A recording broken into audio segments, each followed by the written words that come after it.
ವಿದೋಷಮಃ ಜ್ಞಾನೈಕತಾನ ಪ್ರಭಾ ಸರ್ವಪ್ರಾಭವ ಶಕ್ತಿ ಭೋಗ ಬಲ ಸತ್ಸಾರಾತ್ಮ ದಿವ್ಯಾಕೃತಿಂ ಸೃಷ್ಟಿಸ್ಥಾನ ನಿರೋಧ ನಿತ್ಯ ನೀತಿ ಜ್ಞಾನ ಪ್ರಕಾಶಾವೃತಿ ಕಾಂತ ಮೋಕ್ಷ ವಿಮೋಕ್ಷದಂ ಹರಿಮಯಂ ನಿತ್ಯಂ ಸದೋಪಾಸ್ಮಹೇ. ಆಯ್ತಾ? ಯಾವ್ದಾಯ್ತಾ? ಅದೇನೆ ಓದ್ತಾ ಇದ್ದೀನಿ, ದೊಡ್ಡದು ಗೊತ್ತಾಯ್ತಾ? ವಾಸೇನ ರಮಯತೀತಿ ವಾಸರ, ಈ ಅರ್ಥ ಮಾಡೋದಕ್ಕೆ ಅರ್ಥ ತೋರಿಸ್ಕೊಟ್ಟಿದ್ದಾರೆ. ವಾಸರನ್ನ ಪದ ಆಗಿದೆ, ನೋಡೋದಕ್ಕೆ ಅರ್ಥ ಕೊಡೋದಿಲ್ಲ, ಸಾಕು ಸರಿಯಾಗಿ ಅರ್ಥ ಕೂಡ ಜೋಡಿಸ್ತಾರೆ. ದಿವ ಪರತೋ ವೈಕುಂಠೇ ಯದಿಧ್ಯತೆ ವೃದ್ಧತಮೇವ ಸರ್ವದ. ವೈಕುಂಠದಲ್ಲಿ ಏನಿದೆ ಎಲ್ಲ ಕೂಡ ವೃದ್ಧ, ಪೂರ್ಣ ಪೂರ್ಣ ಪೂರ್ಣ. ಈ ಗಿಡ ಹಾಕಿ ಇದೆಲ್ಲ 4 ವರ್ಷ ಆಗಿ ಹಣ್ಣು ಬರುತ್ತೆ ಇಲ್ಲ, ಆ ಕ್ಷಣಕ್ಕೆ ಬಂದಾಯ್ತು. ಸುಖಿ ಕಾಮೇ ತೀರ್ಥ ಮಾತ್ರ, ಅದಿಷ್ಟು ಹಾಕಿ. ದಿವ ಪರತು ಮುಂದೆ ಅಥ ಯತತಃ ಪರಹ ಇತ್ಯುಕ್ತತ್ವಾಚ. ಏನ್ ಹೇಳ್ತಿರೋ ಎಲ್ಲಕ್ಕಿಂತ ದೇವ್ರ ಮೇಲೆ ಇದ್ದಾನೆ. ಆದಿತ್ಯ ಮಂಡ್ಯ ಹಿಮಾಲಯ ದೊಡ್ಡದು ಅಂತ ಹೇಳಬೇಕು, ವಿಂಧ್ಯ ಪರ್ವತಕ್ಕೆ ದೊಡ್ಡದು, ಚಾಮುಂಡಿ ಬೆಟ್ಟಕ್ಕಿಂತ ದೊಡ್ಡದು, ಗೊತ್ತಾಯ್ತಾ? ಯಾವ ಬೆಟ್ಟ ಕೇಳಿದ್ರು ದೊಡ್ಡದು, ಯಾರನ್ನ ಕೇಳಿದ್ರು ಅತಃ ಪರ, ಮೇಲಿದ್ದಾನೆ ಅಷ್ಟೇ. ಪರಹ ಇತ್ಯುಕ್ತತ್ವಾಚ್ಯ ಹೇಳಿದ ಮೇಲೆ ದೇವರನ್ನ ನಾವು ಆದಿತ್ಯ ಮಂಡಲಂ ದಿವಹ ಪರತಃ, ಆದಿತ್ಯ ಮಂಡಲ ದಿವಹ ಪರತಃ. ದಿವಹ ಪರತಃ ಅಂದ್ರೆ ಏನು ಗೊತ್ತಾ?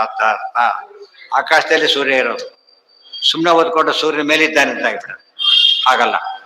ದಿವ ಶಬ್ದಕ್ಕೆ ಅನೇಕ ಅರ್ಥಗಳಿವೆ. ಸಹಸ್ರ ಧನುಷಸ್ಥ, 1000 ಧನುಸಿನಷ್ಟು ಅಳತೆ ತಗೊಂಡಾಗ ದಿವ್ ಅಂತ ಕರೀತಾರೆ. ಸೂರ್ಯ ಅದ್ರ ಮೇಲಿದ್ದಾನೆ, ಆದ್ರಿಂದ ದಿವಃ ಪರಹ ಇದ್ದಾನೆ.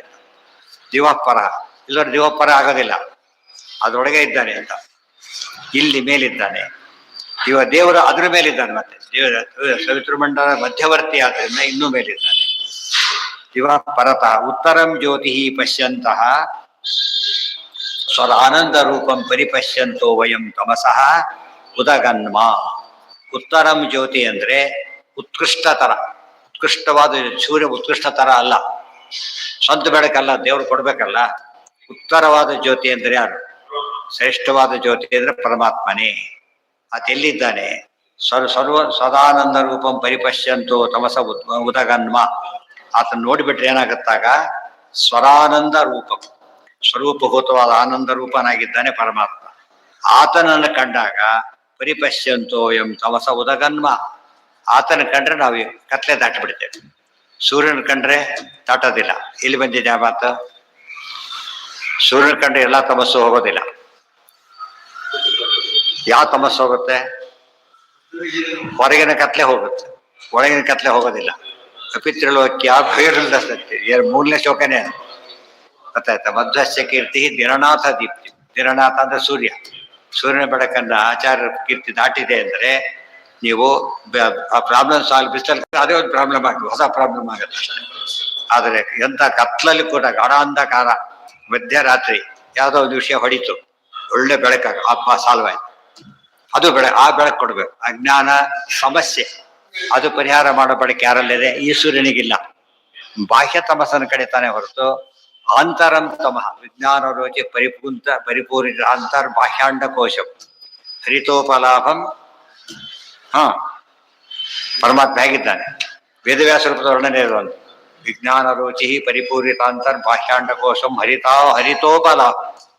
ಹರಿತೋಪಲ ಅಂದ್ರೆ ಏನು? ಹರಿನ್ ಮಣಿ, ಅದರ ಕಾಂತಿ ನೀಲವರ್ಣ. ಅದೆಲ್ಲ ನೆನ್ಪು ಮಾಡ್ಕೊಂಡ್ರೆ ಗೊತ್ತಾಗೋದ್ರಿಂದ ಸೂರ್ಯನ ಕಾಂತಿಗಿಂತ ಭಾರಿ ಮೇಲೆ.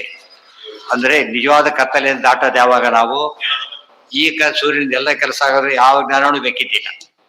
ಈ ಸೂರ್ಯ ಎಲ್ಲ ಜ್ಞಾನ ಹೋಗ್ತಿದೆ. ಆ ಸೂರ್ಯನಿಗೆ ಅಜ್ಞಾನ ಇದೆ. ಮತ್ತೆ ಸುಗ್ರೀವನಾಗಿ ಅಜ್ಞಾನ ಇದ್ದಿಲ್ಲ, ಕರ್ಣನಾಗಿ ಅಜ್ಞಾನ ಇದ್ದಿಲ್ಲ. ಆದ್ರಿಂದ ನಿಜವಾದ ಸೂರ್ಯ, ಬೆಳಕೊಡೋ ಸೂರ್ಯ ಅಂದ್ರೆ ಯಾರು? ಪರಮಾತ್ಮನೇ. ಆಗ ವಯಂ ತಮಸಃ ಉದಗನ್ಮ, ಕತ್ತಲೆಯನ್ನು ದಾಟಿ ಮೇಲೆ ಹೋಗ್ಬಿಟ್ಟಿರ್ತೇವೆ. ನಿಜವಾದ ಕತ್ತಲೆ ಸಂಸಾರ, ಅಜ್ಞಾನವೇ ದೊಡ್ಡ ಕತ್ತಲೆ. ಅದಕ್ಕೆ ಅಜ್ಞಾನ ತಮಸ್, ಆ ತಮಸ್ಸನ್ನು ದಾಟಬೇಕು.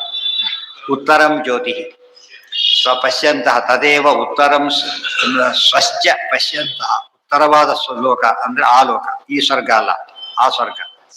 ದುರುಕ್ತಿ ತಾತ್ಪರ್ಯಾರ್ಥ. 2 ಸರ್ತಿ ಯಾತಕ್ಕೆ ಹೇಳಿದ್ದಾರೆ ಅಂದ್ರೆ ತಾತ್ಪರ್ಯ ಇದು, ಬನ್ನಿ ಬರ್ಲೇಬೇಕು ಅಂತ ಅರ್ಥ. ಉದಾಖ್ಯಂ ಜ್ಯೋತಿರುತ್ತಮಂ ತಮಸಃ ಸಕಾಶಾತ್ ಅಗನ್ಮ. ಇವೆಲ್ಲ ಆಚಾರ್ಯ ಯಾತಕ್ಕೆ ಹೇಳ್ತಾರೆ ಅಂದ್ರೆ ಸುಮ್ಮನೆ ಓದೋರು ಸೂರ್ಯನ ಬಗ್ಗೆ ಎಳ್ದಾಗ ಕಾಣಿಸುತ್ತೆ ನಮಗೆ. ಉಪನಿಷತ್ತಲ್ಲಿ ಯಾರ ಮಹಿಮೆ ಬಂದಿದೆ ಅಂತ ಆಯ್ತು, ಸೂರ್ಯ ಅಲ್ಲ, ಸೂರ್ಯಾಂತರ್ಗತ ಮುಖ್ಯ ಸೂರ್ಯ ಪರಮಾತ್ಮನ ಮಹಿಮೆ ಬಂದಿದೆ. ಇದು ಬಿಡಿಸಾಗಿ ತೋರಿಸ್ತಾರೆ. ಇದು ಋಗ್ಭಾಷೆಗೆಲ್ಲ ಬೇಕಿದೆಲ್ಲ. ಉಪನಿಷತ್ ಭಾಷೆಗಳೆಲ್ಲ ಋಗ್ಭಾಷೆಗೆ ಸೇರೋ ವಿಚಾರಗಳೇ. ಯಾಕೆ ಅದು ವೇದ, ಇದು ವೇದ ಅಂತ ಅಲ್ಲಿ ಬರುತ್ತೆ. ತಮಸಃ ಪ್ರಕಾಶಾತ್ ಅಗನ್ಮ ಅಗಮನ್ಮ ಇತ್ಯರ್ಥ. ಅಗನ್ಮ ತಸ್ಯೋದಿತಿ ನಾಮ ಇತಿ ಶ್ರುತಿ. ಆ ಪರಮಾತ್ಮನಿಗೆ ಅದಿತಿ ಅಂತ ಹೆಸರಿದೆ. ಈ ಅದಿತಿ ಅಲ್ಲ. ದೇವತ್ರ ದೇವಂ ದೇವ ವಿಷಯೇಪಿ ದೇವಂ ದೇವಾನಾಂ ದೇವಂ ಇತ್ಯರ್ಥ. ದೇವತ್ರ ದೇವ ಅಂದ್ರೆ ಏನು? ದೇವದೇವ ಅಂತ. ದೇವತೆಗಳನ್ನು ರಕ್ಷಿಸುವ ದೇವ. ಪ್ರ ಅಂದ್ರೆ ರಕ್ಷಣೆ ಕೊಡೋ ದೇವ. ಸೂರ್ಯಭಿ ಪ್ರಾಪ್ಯತ್ವ ಸೂರ್ಯ. ಸೂರ್ಯ ಶಬ್ದಕ್ಕೆ ಅರ್ಥ ಏನು ಅಂದ್ರೆ ಸೂರ್ಯಗಮ್ಯ, ಜ್ಞಾನಗಮ್ಯ. ಜ್ಞಾನಗಮ್ಯ ಪುರಾತನ ಅಂದ್ರೆ ಜ್ಞಾನಿಗಳಿಗೆ ಸಿಗ್ತಾನೆ, ಬೇರೆಯವರಿಗೆ ಸಿಗೋದಿಲ್ಲ. ಅದು ಮೆಡಿಕಲ್ ಡಾಕ್ಟರ್ ಆಗ್ಬೇಕು, ಎಷ್ಟು ಹೈಟ್ ಬಂದರೂ ಸಿಗೋದಿಲ್ಲ, ಜ್ಞಾನ ಬರಬೇಕು. ಆ ಜ್ಞಾನದಿಂದ ಪ್ರಾಪ್ಯ. ಇದರಿಂದ ಯಾವುದೇ ಒಂದು ಪದವಿ ಯಾವುದರಿಂದ ಪ್ರಾಪ್ಯ? ವೈಕುಂಠ ಪದವಿ ಹೈಯೆಸ್ಟ್ ಆದ್ರಿಂದ ತತ್ವಜ್ಞಾನದಿಂದ ಮಾತ್ರ ಅದಕ್ಕೆ ಸೂರ್ಯಗಮ್ಯ ಅಂದ್ರೆ ಅವರಿಗೆ ಸಿಗ್ತಾನೆ ಹೊರತು ಬೇರೆಯವರಿಗೆ. ಅಲ್ಲಿಗೆ ನಾಳೆ ದಿವಸ ಅದು ಮುಂದಿನ